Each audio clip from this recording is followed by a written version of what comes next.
നമ്മുടെ പേഴ്സണൽ ഫ്രീക്വൻസിയിലേക്ക് എങ്ങനെ ട്യൂൺ ചെയ്യാം?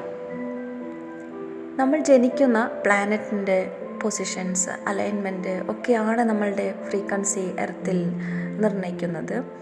അപ്പോൾ ഓരോ ഗ്രഹങ്ങൾക്കും ഓരോ ഫ്രീക്വൻസി ഉണ്ട്. അപ്പോൾ അതിൻ്റെ അലൈൻമെൻറ്റ്, പൊസിഷൻ എല്ലാം കണക്കിലെടുത്താണ് നമ്മളുടെ ഫ്രീക്വൻസി ഈ യൂണിവേഴ്സിൽ എന്താണ് എന്ന് കണക്കാക്കപ്പെടുന്നത്. അപ്പോൾ നമ്മൾക്കത് അറിയില്ല. എങ്ങനെയാണ് നമ്മളുടെ യഥാർത്ഥമായ ഫ്രീക്വൻസിയിലേക്ക് നമ്മൾക്ക് എത്തിച്ചേരാൻ സാധിക്കുന്നത്? എല്ലാം എനർജിയാണ്. ജീവനുള്ളതായാലും ജീവനില്ലാത്തതായാലും ആറ്റങ്ങൾ, മോളിക്യൂൾസ് അതെല്ലാം വൈബ്രേഷൻ ചെയ്തുകൊണ്ടിരിക്കുന്നു. അപ്പോൾ എനർജി ആണ്. Energy, frequency. അപ്പോൾ ഈ ഫ്രീക്വൻസി എന്ന് പറയുന്നത്, എനർജി എന്ന് പറയുമ്പോൾ അതിനെ നമുക്ക് ചേഞ്ച് ചെയ്യാൻ പറ്റും. ഫ്ലൂയിഡ് പോലെയാണ്. അതിനെ ഹീൽ ചെയ്യാൻ പറ്റും, പോസിറ്റീവ് ആക്കാൻ പറ്റും, നെഗറ്റീവ് ആക്കാൻ പറ്റും. അങ്ങനെ അതിന് ഫ്ലോട്ടിംഗ് ടൈപ്പ് ഉണ്ട്. അപ്പോൾ ഒന്നിൽ നിന്ന് മറ്റൊന്നിലേക്ക് രൂപമാറ്റം സംഭവിക്കാൻ പറ്റും. ഇപ്പോൾ നമ്മൾ പോസിറ്റീവ് ആണെങ്കിൽ നെക്സ്റ്റ് അതർ ടൈമിൽ നമ്മൾക്ക് നെഗറ്റീവ് ആകാനും പറ്റും. ഇത് തന്നെയാണ് നമ്മളുടെ ലൈഫിലും സംഭവിച്ചുകൊണ്ടിരിക്കുന്നത്. നമ്മൾ അതിരാവിലെ ഉണരുമ്പോൾ ചിലപ്പോൾ ഫ്രഷായിട്ട് ഉണരുന്നുണ്ടാവും.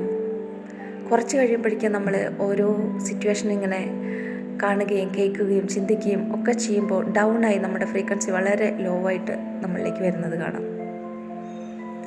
ചിലപ്പോൾ നമ്മൾ ഭക്ഷണം എത്ര കഴിച്ചിട്ടുണ്ടെങ്കിൽ പോലും നമുക്കൊരു എനർജി ഇല്ലാത്ത പോലെ നമുക്ക് ഫീൽ ചെയ്യും. ഇതിന് കാരണം നമ്മളുടെ ഫ്രീക്വൻസി, വൈബ്രേഷൻ എന്നത് നമ്മളുടെ ചിന്തകൾക്കും ഇമോഷനും സ്വാധീനിക്കാൻ സാധിക്കുമെന്നുള്ളതാണ്. നമ്മളുടെ ചിന്തകളും ഇമോഷൻസും നമ്മളുടെ ബോഡി വൈബ്രേഷൻ ഫ്രീക്വൻസിയെ സ്വാധീനിക്കുന്നുണ്ട്. അപ്പോൾ ചിന്തകളെയും ഇമോഷനെയും നമുക്ക് ഉപയോഗപ്പെടുത്തി നമ്മളുടെ ഫ്രീക്വൻസിയിലേക്ക്, യഥാർത്ഥ ഫ്രീക്വൻസിയിലേക്ക് നമുക്ക് ട്യൂൺ ചെയ്യാൻ സാധിക്കും. അതിനാദ്യം നമ്മൾ മനസ്സിലാക്കേണ്ടത്, ചിന്ത എന്നത് വേറെയാണ്, വിചാരങ്ങളും വേറെയാണ്. അതായത് തോട്ട് എന്നത് തിങ്കിങ് എന്നതും രണ്ടും രണ്ടാണ്, ഒന്നല്ല. അപ്പോൾ തോട്ട് എന്നുള്ളത് ഒരു വിഷയമാണെങ്കിൽ തിങ്കിങ് എന്നുള്ളത് ആ വിഷയത്തെക്കുറിച്ചുള്ള വിചാരങ്ങളാണ്. അപ്പോൾ തോട്ട് എന്നതിനെ നമുക്കൊരിക്കലും നിയന്ത്രിക്കാൻ സാധിക്കില്ല. അത് നമ്മളുടെ നിയന്ത്രണത്തിലല്ലാതെയാണ് അത് നമ്മളിലേക്ക് എത്തുന്നത്. എന്നാൽ വിചാരങ്ങളെ നമ്മൾക്ക് നിയന്ത്രിക്കാൻ സാധിക്കും. അപ്പോൾ ഈ വിചാരങ്ങളിലൂടെയാണ് നമ്മൾ പലപ്പോഴും നമ്മളുടെ സിറ്റുവേഷനെ അട്രാക്റ്റ് ചെയ്തുകൊണ്ടിരിക്കുന്നത്. നമ്മൾ പലപ്പോഴും നമ്മളുടെ മൈൻഡിൽ പല പാറ്റേൺസുകളുണ്ടാവും നമ്മളുടെ മൈൻഡിൽ. അതായത് ലൈഫ് എന്ന് പറയുന്നത് ലോവർ ഫ്രീക്വൻസിയിൽ നിന്ന് ഹയർ ഫ്രീക്വൻസിയിലേക്കുള്ള ഒരു ജേണിയാണ്. ആ യാത്രയിൽ നമുക്ക് പലപ്പോഴും നമ്മൾ അപ്പർ ഫ്രീക്വൻസിയിൽ ഉണ്ടാവും. എന്നാൽ ചില സമയങ്ങളിൽ നമ്മൾക്ക് ഡൗൺ ഫ്രീക്വൻസി അനുഭവിക്കേണ്ടി വരാറുണ്ട്. അതായത് ലോവർ ഫ്രീക്വൻസി നമ്മൾ അനുഭവിക്കേണ്ടി വരാറുണ്ട്. ഇപ്പോൾ അപ്പർ ഫ്രീക്വൻസി എന്ന് പറയുമ്പോൾ എമ്പതി, കമ്പാഷൻ, ലവ് അതുപോലുള്ള പോസിറ്റീവായിട്ടുള്ള ഫ്രീക്വൻസി ആയിരിക്കും. അത് നമ്മൾ അനുഭവിക്കുമ്പോൾ, നമ്മളുടെ ജീവിതത്തിൽ ആ ഒരു സിറ്റുവേഷൻ ഉണ്ടാകുമ്പോൾ നമ്മൾ വളരെയധികം ഹാപ്പി ആയിരിക്കും, പീസ് ആയിട്ടുണ്ടാവും. മൈൻഡ് വളരെ കാമായിട്ടുള്ള സിറ്റുവേഷൻ ആയിരിക്കും.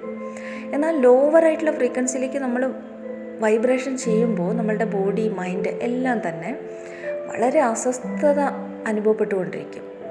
അപ്പോൾ ഈ ലോവർ ഫ്രീക്വൻസിയിലേക്ക് എന്താണ് നമ്മളിങ്ങനെ ഡൗൺ ആയിട്ട് വരുന്നതിൻ്റെ റീസൺ എന്നുള്ളതാണ്. നമ്മളുടെ ഉള്ളിൽ മൈൻഡ് പാറ്റേൺസുകളുണ്ട്. ആ പാറ്റേൺസിനെ നമ്മൾ അണ്ടർസ്റ്റാൻഡിങ് ചെയ്ത് തന്നെയാണ് ഓരോരുത്തരും അപ്പർ ഫ്രീക്വൻസിയിലേക്ക് എത്തിയിട്ടുള്ളത്. ഏതൊക്കെ പാറ്റേൺസിനെ, ഇമോഷണൽ പാറ്റേൺസിനെ നമുക്ക് അണ്ടർസ്റ്റാൻഡിങ് ചെയ്യാൻ സാധിച്ചിട്ടില്ലയോ അതൊക്കെ നമ്മളുടെ ഉള്ളിലുണ്ടാവും. അണ്ടർസ്റ്റാൻഡിങ് ചെയ്യാൻ സാധിക്കാത്ത എല്ലാ പാറ്റേൺസും നമ്മുടെ ഉള്ളിലുണ്ടാവും. അപ്പോൾ ആ പാറ്റേൺസിനെ നമ്മൾ അണ്ടർസ്റ്റാൻഡിങ് ചെയ്യുന്നത് വരെ ഇത് സിറ്റുവേഷനെ അട്രാക്റ്റ് ചെയ്തുകൊണ്ടേയിരിക്കും. നെഗറ്റീവായിട്ടുള്ള സിറ്റുവേഷനെ അട്രാക്റ്റ് ചെയ്തുകൊണ്ടേയിരിക്കും. അപ്പോൾ എന്നാണോ നമ്മൾ ആ ഡൗൺ ഫ്രീക്വൻസിയിലുള്ള പാറ്റേൺസിനെ അണ്ടർസ്റ്റാൻഡിങ് ചെയ്യുന്നത്, അതിന് തൊട്ട് മുകളിലേക്കുള്ള ഒരു പാറ്റേണിലേക്ക് നമ്മൾ കയറി നിൽക്കും. അപ്പോൾ ആദ്യത്തെ ഇപ്പോൾ 20 ഹെർട്സിൽ വൈബ്രേഷൻ ചെയ്യുന്ന ഒരു ഇമോഷണൽ പാറ്റേൺ ഇൻസൾട്ട്, ഷെയിം ഇതൊക്കെയാണ് എങ്കിൽ നമുക്ക് പലപ്പോഴായിട്ട് പല സാഹചര്യത്തിൽ ഈ ഇൻസൾട്ട് നമുക്ക് അനുഭവിക്കേണ്ടി വരാറുണ്ടാവും. അപ്പോൾ ആ സാഹചര്യത്തിൽ നമ്മൾ ആ സിറ്റുവേഷനെ മറികടക്കാനായിട്ട് പലപ്പോഴും ചിന്തിക്കും. അതൊരു 10 മിനിറ്റ് കഴിയുമ്പോഴേക്കും നമ്മൾ ആ സിറ്റുവേഷനെ ഓവർകം ചെയ്ത് വന്നിട്ടുണ്ടാവും. എന്നാലും നമ്മുടെ തോട്ട്സ് പ്രോസസ്സ് നമ്മുടെ മൈൻഡിലുണ്ടാവും. കുറച്ച് കഴിയുമ്പോഴേക്കും നമ്മൾ അതിൽ നിന്ന് ഓവർകം ആയിട്ടുണ്ടാവും. പക്ഷേ ആ പാറ്റേൺ നമ്മുടെ ഉള്ളിൽ തന്നെയാണുള്ളത്. നമ്മളിപ്പോൾ കണ്ണാടി നോക്കിയിട്ട് നമ്മളുടെ മുഖത്ത് എന്തെങ്കിലും ഇരിക്കുന്നുണ്ടെങ്കിൽ കണ്ണാടിയിൽ നമ്മളുടെ ബിംബത്തിനെ തുടച്ച് നീക്കുന്നത് പോലെയാണ് നമ്മളൊരു സൊല്യൂഷനെ, നമ്മൾ ആ ഒരു സിറ്റുവേഷനെ മറികടക്കാൻ വേണ്ടി ഒരു സൊല്യൂഷൻ കണ്ടെത്തുന്നത്. ചിലപ്പോൾ ആ വ്യക്തികളുമായിട്ട് നമ്മളെ ഇൻസൾട്ട് ചെയ്ത ആ വ്യക്തികളുമായിട്ട് നമ്മളൊരു ഡിസ്റ്റൻസ് കീപ്പ് ചെയ്യും, നമ്മളതിൽ നിന്ന് എസ്കേപ്പായി. പക്ഷേ ഈ പാറ്റേൺ നമ്മുടെ ഉള്ളിലുള്ളത് കൊണ്ട് നമ്മൾ വേറൊരു കണ്ണാടിയിൽ നോക്കുമ്പോഴും നമ്മളുടെ മുഖത്ത് ആ വസ്തു ഇരിക്കുന്നത് പോലെ തന്നെ നമ്മൾ അടുത്തൊരു സിറ്റുവേഷനിലൂടെ ഈ പാറ്റേണിലൂടെ കടന്നു പോകേണ്ടി വരും. അപ്പോൾ വ്യക്തികൾ മാറിയിട്ടുണ്ടാവും, സിറ്റുവേഷൻ മാറിയിട്ടുണ്ടാവും, പക്ഷേ അനുഭവിക്കുന്ന ഫീൽ ഏതാണ്? 30 ഹെർട്സ് അല്ലെങ്കിൽ 20 ഹെർട്സിലുള്ള ഫീലിംഗ് ആയിരിക്കും, വൈബ്രേഷൻ ആയിരിക്കും. അപ്പോൾ ഇൻസൾട്ട്, ഗിൽറ്റി നമ്മൾ വീണ്ടും അനുഭവപ്പെടും. അത് ചിലപ്പോൾ നമ്മളുടെ വീട്ടിലാണ് നമ്മൾ ആദ്യം അനുഭവിച്ചതെങ്കിൽ പിന്നീട് അത് നമ്മൾ അനുഭവിക്കുന്നത് നമ്മളുടെ ജോലി സ്ഥലത്ത് അല്ലെങ്കിൽ പബ്ലിക്കിലായിരിക്കും. അപ്പോൾ സിറ്റുവേഷൻ, ആൾക്കാർ ഇതൊക്കെ മാറുന്നുണ്ട് എങ്കിലും പാറ്റേൺ നമ്മുടെ ഉള്ളിലായതുകൊണ്ട് നമ്മളിത് അട്രാക്റ്റ് ചെയ്ത് കൊണ്ടേയിരിക്കുന്നുണ്ട്. അപ്പോൾ ഇങ്ങനെ നമ്മൾ അട്രാക്റ്റ് ചെയ്യുന്നത് കാരണം നമുക്കത് റിയലൈസേഷനിലേക്ക് വരാത്ത കാരണമാണ് ഇങ്ങനെ വീണ്ടും വീണ്ടും അട്രാക്റ്റ് ചെയ്തുകൊണ്ടിരിക്കുന്നത്. അപ്പോൾ നമ്മളതിൻ്റെ സൊല്യൂഷനിലേക്ക് പോകാതെ നമ്മളതിനെ അണ്ടർസ്റ്റാൻഡിങ് ചെയ്യണമെങ്കിൽ ആ ഇമോഷനെ നമ്മളൊന്ന് നിരീക്ഷിച്ചാൽ മാത്രം മതി. ആ ഇമോഷനെ നമ്മൾ നിരീക്ഷിക്കുമ്പോൾ അത് റിവേഴ്സിൽ, ആ പാറ്റേൺ റിവേഴ്സിൽ അഴിയാൻ തുടങ്ങും. നമ്മൾക്കത് അണ്ടർസ്റ്റാൻഡിങ് ചെയ്യും. എന്താണ് ഈ സിറ്റുവേഷൻ എന്നുള്ളത്, ഇതെന്താണ് സംഭവിക്കുന്നത് എൻ്റെ ഉള്ളിൽ എന്നുള്ളത് ഒന്ന് നിരീക്ഷിച്ചാൽ മാത്രം മതിയാകും. അങ്ങനെ 1-2 വട്ടം നമ്മൾ നിരീക്ഷിക്കുമ്പോൾ ഈ പാറ്റേൺ നമുക്ക് അണ്ടർസ്റ്റാൻഡിങ് വരും. ഒരുപാട് പ്രാവശ്യം ഒരേ സിറ്റുവേഷൻ ഫീലിംഗ് നമ്മളിൽ ഉണ്ടാവുന്നുണ്ടെങ്കിൽ നമ്മളതിനെ അണ്ടർസ്റ്റാൻഡിങ് ചെയ്യാൻ ശ്രമിച്ചു കഴിഞ്ഞാൽ, പുറത്ത് സൊല്യൂഷന് വേണ്ടി തേടാതെ അണ്ടർസ്റ്റാൻഡിങ്ങിന് വേണ്ടി ശ്രമിച്ചു കഴിഞ്ഞാൽ ആ പാറ്റേണിനെ നമ്മൾ ലേൺ ചെയ്തു അടുത്ത ലെസണിലേക്കായിരിക്കും നമ്മൾ പോവുക. ഇപ്പോൾ 20 ഹെർട്സിലാണ് ഇൻസൾട്ട് ഷെയിമൊക്കെ ഉള്ളത് എങ്കിൽ അടുത്ത സ്റ്റെപ്പിലേക്ക് നമ്മൾ കടക്കുമ്പോൾ അവിടെയുള്ള പാറ്റേൺ എന്താണ്? ഗിൽറ്റി പാറ്റേൺ ആണ്. അപ്പോൾ ഈ പാറ്റേൺ നമ്മുടെ ഉള്ളിലുണ്ട് എങ്കിൽ നമ്മളിപ്പോൾ മെഡിറ്റേഷനും ധ്യാനവും ഒക്കെ ചെയ്ത് നമ്മൾ ഉയർന്ന ഒരു 400, 350, 600 ഒക്കെ ഹെർട്സിൽ ഫ്രീക്വൻസിയിൽ എത്തി, ഇപ്പോൾ വിജ്ഞാനപരമായും അല്ലെങ്കിൽ ധ്യാനത്തിലൂടെയോ അല്ലെങ്കിൽ യോഗ ടെക്നിക്സിലൂടെയോ ഒക്കെ നമ്മൾ 600 ഹെർട്സ് വൈബ്രേഷനിലേക്ക് നമ്മുടെ മൈൻഡ് എത്തി എന്നിരിക്കെ, പക്ഷെ നമ്മുടെ ഉള്ളിൽ ഈ പാറ്റേൺ ഉണ്ട് എങ്കിൽ വീണ്ടും ഡൗണിലേക്ക് വരും. നമ്മൾ ആ ബ്ലിസ് സ്റ്റേജിൽ അധികം നേരം നമുക്ക് ഇരിക്കാൻ സാധിക്കില്ല. ഈ പാറ്റേൺ ഉള്ളിലുള്ളത് കൊണ്ട് ആ സിറ്റുവേഷൻ നമ്മളെ അട്രാക്റ്റ് ചെയ്തുകൊണ്ട് നമ്മൾ വീണ്ടും അതേ സിറ്റുവേഷനിലൂടെ കടന്നു പോകേണ്ട വരും. അപ്പോൾ എന്നാണോ നമ്മൾ ഈ ഗിൽറ്റി എന്നുള്ള ഒരു ഫീലിനെ അണ്ടർസ്റ്റാൻഡിങ് ചെയ്യുന്നത്, അന്നാണ് അടുത്ത സ്റ്റെപ്പിലേക്ക് നമുക്ക് കയറി നിൽക്കാൻ പറ്റുള്ളൂ. അപ്പോൾ അടുത്ത സ്റ്റെപ്പിലേക്ക് നമ്മൾ കയറുമ്പോൾ അവിടെ നമുക്കുള്ളത് വെറുപ്പ് എന്നുള്ളൊരു പാറ്റേൺ ആയിരിക്കും. അപ്പോൾ നമുക്ക് ഇഷ്ടപ്പെടാത്ത കാര്യങ്ങളായിരിക്കും നമ്മുടെ ഉള്ളിലേക്ക് വരുന്നത്, നമ്മുടെ സിറ്റുവേഷനായിട്ട് വരുന്നത്. അതിനെ അണ്ടർസ്റ്റാൻഡിങ് ചെയ്ത് മാത്രമാണ് അടുത്തതിലേക്ക് കടക്കാൻ പറ്റുള്ളൂ. അങ്ങനെ ലോവർ ഫ്രീക്വൻസി വൈബ്രേഷനിൽ നിന്ന് ഹയർ ഫ്രീക്വൻസിയിലേക്കുള്ള ഒരു വൈബ്രേഷൻ ഫ്രീക്വൻസി ലേൺ ചെയ്യാതെ അടുത്തടുത്ത സ്റ്റെപ്പിലേക്ക് കടക്കാൻ സാധിക്കില്ല. അങ്ങനെ കടന്നു പോയിട്ടുള്ളവരും വീണ്ടും ഈ പാറ്റേൺസിനെ ലേൺ ചെയ്യാനായിട്ട് താഴത്തേക്ക് ഇറങ്ങി വരിക തന്നെ ചെയ്യും. അപ്പോൾ അങ്ങനെ നമുക്കൊരു സ്റ്റേബിൾ ആയിട്ടുള്ള ഒരു ഹാപ്പിനെസ്, പീസ് അവസ്ഥ നമുക്കുണ്ടാവില്ല. കാരണം അണ്ടറിൽ ലോവർ വൈബ്രേഷൻ ഫ്രീക്വൻസി പാറ്റേണുകൾ നമ്മളുടെ ബോഡിയിലുണ്ട്, മൈൻഡിലുണ്ട്. അപ്പോൾ മൈൻഡിൻ്റെ തോട്ട് തിങ്കിങ് പ്രോസസ്സിനനുസരിച്ചിട്ടാണ് നമ്മളുടെ ബോഡി വൈബ്രേഷൻ നടക്കുന്നത്. ബോഡിയുടെ വൈബ്രേഷൻ അനുസരിച്ചാണ് നമ്മളുടെ ഫ്രീക്വൻസി. അപ്പോൾ ഈ ഫ്രീക്വൻസി എങ്ങനെ ഉണ്ടാകുന്നു? നമ്മളുടെ തോട്ട് എന്ന് പറയുന്നത് നമ്മളൊന്ന് നിരീക്ഷിച്ചു കഴിഞ്ഞാൽ അതിരാവിലെ ഉണരുമ്പോൾ നമ്മളുടെ ചിന്തയിലേക്ക് തോട്ടാണ് ആദ്യം കടന്നു വരിക. തിങ്കിങ് വരില്ല. തിങ്കിങ് സ്റ്റാർട്ട് ചെയ്യുന്നതിന് മുമ്പ് തന്നെ തോട്ട് വന്നിരിക്കും. തോട്ട് വന്ന് ഒരു സ്പേസ്, ഒരു ചെറിയ ഗ്യാപ്പ് ഇട്ടതിന് ശേഷം മാത്രമാണ് തിങ്കിങ് സ്റ്റാർട്ട് ചെയ്യുള്ളൂ, വിചാരങ്ങൾ തുടങ്ങുള്ളൂ. അപ്പോൾ നമ്മൾക്ക് ഈ തോട്ടിനെ മാത്രം റൺ ചെയ്യാൻ ശ്രമിക്കണം. ആ തോട്ടിനെ മാത്രം റൺ ചെയ്യണമെങ്കിൽ നമ്മൾ ഒബ്സർവ് ചെയ്യണം. 1-2 ദിവസം നമ്മൾ അതിരാവിലെ ഉണരുമ്പോൾ നമ്മൾ ഒബ്സർവ് ചെയ്യണം എന്ത് തോട്ടാണ് എന്നിലേക്ക് വന്നിട്ടുള്ളത്, ആ തോട്ട് വന്നതിന് ശേഷം എന്തൊക്കെ വിചാരങ്ങളാണ് നടക്കുന്നത് ഒന്ന് ഒബ്സർവ് ചെയ്തതിന് ശേഷം അടുത്ത ദിവസം തൊട്ട് നമ്മൾ തോട്ട് വരുന്നതിനായി വെയിറ്റ് ചെയ്യാം. ഒരു തോട്ട് വന്നു കഴിഞ്ഞാൽ നമ്മൾ നെക്സ്റ്റ് എന്നുള്ളൊരു കമാൻഡ് കൊടുത്ത് മനസ്സിൽ അടുത്ത തോട്ടിനായി വെയിറ്റ് ചെയ്യാം. അപ്പോൾ വിചാരങ്ങൾ നമ്മളിൽ സ്റ്റാർട്ട് ചെയ്യില്ല. അങ്ങനെ വിചാരങ്ങൾ സ്റ്റാർട്ട് ചെയ്യാണ്ടിരിക്കുമ്പോൾ അടുത്തടുത്ത തോട്ട്സുകളിൽ നമ്മൾ വെയിറ്റ് ചെയ്തുകൊണ്ടിരിക്കുമ്പോൾ നമ്മളുടെ ഉള്ളിലുള്ള നമ്മളുടേതല്ലാത്ത എല്ലാ തോട്ട്സും എറേസ് ആകാൻ തുടങ്ങും. അങ്ങനെ ഒരു 7 ദിവസം നമ്മൾ റിപ്പീറ്റ് ചെയ്താൽ, ഒരു അരമണിക്കൂറെങ്കിലും ഈ പ്രോസസ്സ് ഒരു 7 ദിവസത്തേക്ക് റിപ്പീറ്റ് ചെയ്താൽ, ഓരോ തോട്ടിനായി വെയിറ്റ് ചെയ്യാം. അടുത്ത വിചാരം തിങ്കിങ് സ്റ്റാർട്ട് ചെയ്യുന്നതിന് മുമ്പ് നെക്സ്റ്റ് എന്ന കമാൻഡ് മൈൻഡിൽ കൊടുത്ത് അടുത്ത തോട്ട് എന്താണെന്ന് കാത്തിരിക്കുക. അപ്പോൾ അടുത്ത തോട്ട് വരും. അതിനും വിചാരം സ്റ്റാർട്ട് ചെയ്യുന്നതിന് മുമ്പ് നെക്സ്റ്റ് എന്ന കമാൻഡ് മൈൻഡിൽ കൊടുത്ത് സൈലൻ്റായിട്ട് മൈൻഡിൽ പറഞ്ഞാൽ മതിയാവും. അടുത്ത തോട്ടിനായി വെയിറ്റ് ചെയ്തിരിക്കുക. അങ്ങനെ ഓരോ തോട്ടും റൺ ചെയ്ത് നമ്മളുടേതല്ലാത്ത എല്ലാ തോട്ടും നമ്മളിൽ നിന്ന് എറേസായി കഴിയുമ്പോൾ നമ്മളുടെ സെൽഫ് ട്യൂൺ ചെയ്യാൻ തുടങ്ങും. അപ്പോഴാണ് നമ്മുടെ സെൽഫിൻ്റെ തോട്ടുകൾ നമ്മളിലേക്ക് എത്താൻ തുടങ്ങുക. അങ്ങനെ ഒരു 7 ദിവസം കഴിയുമ്പോഴേക്കും നമ്മുടെ സെൽഫിൻ്റെ തോട്ടായിരിക്കും നമ്മളിലേക്ക് വരാൻ തുടങ്ങുക.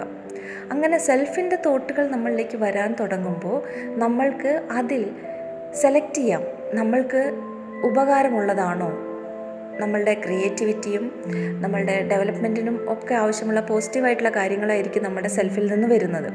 പക്ഷേ അതിൽ ഏറ്റവും ഇമ്പോർട്ടൻ്റ് ആയിട്ടുള്ള കാര്യങ്ങൾ നമ്മൾ സെലക്ട് ചെയ്യണം. നമുക്ക് ഏതാണ് ആവശ്യം, ഏതാണ് നീഡ് എന്ന് തിരിച്ചറിഞ്ഞുകൊണ്ട് ഏറ്റവും ഇമ്പോർട്ടൻ്റ് ആയിട്ടുള്ള തോട്ടുകൾ നമ്മൾ സെലക്ട് ചെയ്ത് എഴുതി വെച്ച് ആ തോട്ടുകളിലൂടെ വിചാരങ്ങൾ സഞ്ചരിക്കണം. വിചാരങ്ങൾ ചെയ്യുമ്പോൾ നമ്മൾ പൂർണ്ണമായും പോസിറ്റീവായിട്ടുള്ള കാര്യങ്ങളായിരിക്കണം വിചാരങ്ങൾ തിങ്കിങ് ചെയ്യേണ്ടത്. ആ തോട്ട് ഏതാണോ അതിനനുസരിച്ചിട്ടുള്ള പോസിറ്റീവായിട്ടുള്ള കാര്യങ്ങൾ വിചാരം ചെയ്യാം, തിങ്കിങ് ചെയ്യാം. അപ്പോൾ അതായിരിക്കും നമ്മളുടെ സറൗണ്ടിങ്സ് സിറ്റുവേഷനൊക്കെ ആയിട്ട് വരുന്നത്. അപ്പോൾ നമ്മളുടെ വൈബ്രേഷൻ ഉയർന്നു, സെൽഫാണ് തോട്ട് തരുന്നത്. ആ സെൽഫിൽ നിന്നുള്ള തോട്ട് പോസിറ്റീവായിരിക്കും, നമ്മളുടെ വൈബ്രേഷൻ ഫ്രീക്വൻസി ഉയർന്നു. പക്ഷേ വീണ്ടും നമ്മൾ ഈ ഉയർന്ന വൈബ്രേഷൻ ഫ്രീക്വൻസിയിൽ നിന്നും പലപ്പോഴും നമ്മൾക്ക് ഡൗൺ ആയിട്ട് പോകേണ്ടി വരും. നമ്മൾ ഏതെങ്കിലും lesson pattern, mind pattern learn ചെയ്തിട്ടില്ല എങ്കിൽ ഡൗണിലേക്ക് വരേണ്ടി വരും. പക്ഷെ ആ സമയത്ത് നമ്മൾ മൈൻഡിനെ നമ്മളുടെ ബ്രീത്തിങ്ങിൻ്റെ റിതത്തിനെ ഒന്ന് ചേഞ്ച് ചെയ്തുകൊണ്ട് ആ സിറ്റുവേഷൻ നമുക്ക് മറികടക്കാം. നമ്മളുടെ ബ്രീത്തിങ് റിതം, അതായത് നമ്മൾ ശ്വാസം എടുക്കുന്നതിൻ്റെ ആ താളക്രമത്തിനെ നമുക്കൊന്ന് ചേഞ്ച് ചെയ്യാം. ഒന്ന് ഹോൾഡ് ചെയ്യുക, ബ്രീത്ത് ഇൻഹേൽ ചെയ്ത് ഹോൾഡ് ചെയ്യുക, എന്നിട്ട് നമ്മൾ അല്പസമയം കഴിഞ്ഞ് എക്സേൽ ചെയ്യുക. അപ്പോൾ ആ ഒരു ബ്രീത്തിൻ്റെ അത്രയും സമയം നടന്നുകൊണ്ടിരുന്ന ബ്രീത്തിങ്ങിൻ്റെ ആ റിതത്തിന് നമ്മൾ ചേഞ്ച് ചെയ്യുമ്പോൾ നമ്മളുടെ ഉള്ളിൽ ഉണ്ടാകുന്ന ഫീലിംഗ് എന്താണെന്ന് നമുക്ക് ഒബ്സർവ് ചെയ്യാൻ സാധിക്കും. അതിനെ ഒബ്സർവ് ചെയ്ത് കഴിഞ്ഞാൽ അത് നമ്മൾ അണ്ടർസ്റ്റാൻഡിങ്ങിലേക്ക് വരും. അതിൽ നിന്ന് നമുക്ക് വീണ്ടും നമ്മളുടെ സ്റ്റേബിൾ ആയിട്ടുള്ള ആ ഫ്രീക്വൻസിയിലേക്ക്, നമ്മൾ എവിടെയാണോ എത്തിച്ചേർന്നിട്ടുള്ള ഹയർ ഫ്രീക്വൻസിയിലേക്ക് നമുക്ക് വീണ്ടും എത്തിച്ചേരാൻ സാധിക്കും. അങ്ങനെ നമ്മൾ കോൺസ്റ്റൻ്റ് ആയിട്ട് നമ്മളുടെ സെൽഫിൽ നിന്ന് വരുന്ന തോട്ടുകളെ ഒബ്സർവ് ചെയ്തുകൊണ്ട് അതിലൂടെ വിചാരങ്ങൾ നടത്തുകയാണെങ്കിൽ നമ്മളുടെ യഥാർത്ഥ ഫ്രീക്വൻസിയിലേക്ക് കുറച്ച് ദിവസം കഴിയുമ്പോഴേക്കും നമ്മൾ ട്യൂണാവും. നമ്മളുടെ സെൽഫ് കർമ്മയിൽ നിന്ന് യൂണിവേഴ്സലിൻ്റെ കർമ്മയിലേക്ക് നമ്മൾ മെർജാവും. അപ്പോൾ യൂണിവേഴ്സൽ മൈൻഡിലേക്ക് നമ്മൾ മെർജാവുമ്പോൾ യൂണിവേഴ്സിൻ്റെ റിതത്തിനായിരിക്കും നമ്മളുടെ ലൈഫിലെ എല്ലാ കാര്യങ്ങളും സിറ്റുവേഷനും അട്രാക്റ്റ് ചെയ്തുകൊണ്ടിരിക്കുന്നത്. അപ്പോൾ യൂണിവേഴ്സ് എപ്പോഴും പ്രസൻറ്റിലായിരിക്കും. യൂണിവേഴ്സ് പാസ്റ്റില്ല, ഫ്യൂച്ചറും ഇല്ല. യൂണിവേഴ്സ് എപ്പോഴും പ്രസൻറ്റിലായിരിക്കും. അപ്പോൾ ആ ഒരു പ്രസൻറ്റിലേക്ക് എത്തിച്ചേരാൻ അടുത്തടുത്ത വൈബ്രേഷനിലേക്ക് നമുക്ക് ഉയർന്നു പോകാനും സാധിക്കും യൂണിവേഴ്സിൻ്റെ കർമ്മയിലേക്ക് വരുമ്പോൾ. അപ്പോൾ ഓരോന്നും നമ്മൾ ലേൺ ചെയ്ത് അടുത്തതിലേക്ക് നമുക്ക് സ്റ്റെപ്പ് പോവാം. ചിലത് നമ്മൾ ലേൺ ചെയ്യുന്നതിന് മുമ്പ് തന്നെ അടുത്ത സ്റ്റെപ്പിലേക്ക് നമുക്ക് കയറി നിൽക്കാൻ സാധിക്കും. പക്ഷേ അടുത്ത ഒരു സിറ്റുവേഷൻ ഉണ്ടായി വീണ്ടും ഡൗൺ വരുമ്പോൾ നമ്മൾ ആ ഒബ്സർവ് ചെയ്ത് വീണ്ടും ലേൺ ചെയ്യാനുള്ള അവസരം നമുക്ക് കിട്ടും. അപ്പോൾ വീണ്ടും നമ്മൾ അതിനെ ഒബ്സർവ് ചെയ്തുകൊണ്ട് നമുക്ക് ലേൺ ചെയ്യാം. അതിനുശേഷം അടുത്ത സ്റ്റേബിളായിട്ടുള്ള ഫ്രീക്വൻസിയിലേക്ക് പോകാം. അപ്പോൾ ഇത്രയും കാലം നമ്മൾ ഡൗൺ ആയിട്ടുള്ള ലോവർ ആയിട്ടുള്ള ഫ്രീക്വൻസിയിൽ വൈബ്രേഷൻ ചെയ്തുകൊണ്ടിരുന്ന എല്ലാ പാറ്റേണുകളും നമ്മളിൽ നിന്ന് എക്സിറ്റ് ആയിട്ടുണ്ടാവും. അപ്പോൾ മൈൻഡ് ഫ്രീക്വൻസി, മൈൻഡിൻ്റെ തോട്ടും വിചാരങ്ങളും പോസിറ്റീവ് ആകുമ്പോൾ നമ്മളുടെ ഫ്രീക്വൻസിയും ഹയർ ആയിട്ടുണ്ടാവും. അപ്പോൾ സെൽഫിൻ്റെ ഫ്രീക്വൻസിയാണത്. ആ സെൽഫിൻ്റെ ഫ്രീക്വൻസിയിൽ തന്നെ നമുക്ക് ഏറ്റവും ഇമ്പോർട്ടൻ്റ് ആയിട്ടുള്ള കാര്യങ്ങളിൽ വിചാരം ചെയ്യുമ്പോൾ നമ്മൾ യൂണിവേഴ്സിൻ്റെ ആ ഒരു ഫ്രീക്വൻസിയിലേക്ക് ട്യൂൺ ചെയ്യപ്പെടും. നമ്മളുടെ യഥാർത്ഥ ഫ്രീക്വൻസി യൂണിവേഴ്സിൽ എന്താണ് എന്നതിലേക്ക് നമ്മൾ എത്തിപ്പെടും. അപ്പോൾ നമുക്ക് എന്താണ് നമ്മുടെ ലൈഫ് പർപ്പസ്, ആ ഒരു ലൈഫ് പർപ്പസിലേക്ക് നമ്മൾ എത്തിച്ചേരും. അപ്പോൾ നമ്മുടെ സിറ്റുവേഷൻസ് എല്ലാം ചേഞ്ച് ആകാൻ തുടങ്ങും. നമ്മളുടെ സറൗണ്ടിങ്സിലുണ്ടായിരുന്ന നെഗറ്റിവിറ്റി എല്ലാം നമ്മളെ വിട്ടുപോകാൻ തുടങ്ങും. പക്ഷേ നമ്മളുടെ ഈ നെഗറ്റിവിറ്റി ആയിട്ടുള്ള ഏതെങ്കിലും ഒരു പാറ്റേൺ വീണ്ടും വരികയാണെങ്കിൽ നമ്മൾ ബോധപൂർവം പോസിറ്റീവായിട്ടുള്ള തോട്ട് കൊണ്ടുവരാൻ ശ്രമിക്കണം. അങ്ങനെ നമുക്ക് സ്റ്റേബിളായിട്ടുള്ളൊരു ഫ്രീക്വൻസിയിൽ നമ്മളുടെ സെൽഫിനെ ട്യൂൺ ചെയ്ത് യൂണിവേഴ്സിലേക്ക്, നമ്മളുടെ കറക്റ്റായ ഫ്രീക്വൻസിയിലേക്ക് നമുക്ക് എത്താൻ സാധിക്കും. അപ്പോൾ ഇതിന് ഇത്രേ ചെയ്യാനുള്ളൂ. നമ്മളുടെ തോട്ട് ആൻഡ് തിങ്കിങ് ഇത് രണ്ടും വേറെ വേറെയാണ്. തോട്ടിനെ നമ്മൾ ഒബ്സർവ് ചെയ്തുകൊണ്ട് നെക്സ്റ്റ് എന്ന കമാൻഡ് കൊടുത്തുകൊണ്ട് തിങ്കിങ് സ്റ്റാർട്ട് ചെയ്യുന്നതിന് മുമ്പ് അടുത്ത തോട്ടിനായി വെയിറ്റ് ചെയ്യുക. അങ്ങനെ കുറച്ച് സമയം നമ്മൾ വെയിറ്റ് ചെയ്ത് ഓരോ തോട്ടുകളും റൺ ചെയ്ത് പോകുമ്പോൾ നമ്മുടേതല്ലാത്ത എല്ലാ തോട്ടും നമ്മളിൽ നിന്ന് വിട്ടുപോയി നമ്മുടെ സെൽഫിൻ്റെ തോട്ട് വരാൻ തുടങ്ങും. സെൽഫിനെ നമ്മൾ കറക്റ്റായ ഫ്രീക്വൻസിയിലേക്ക്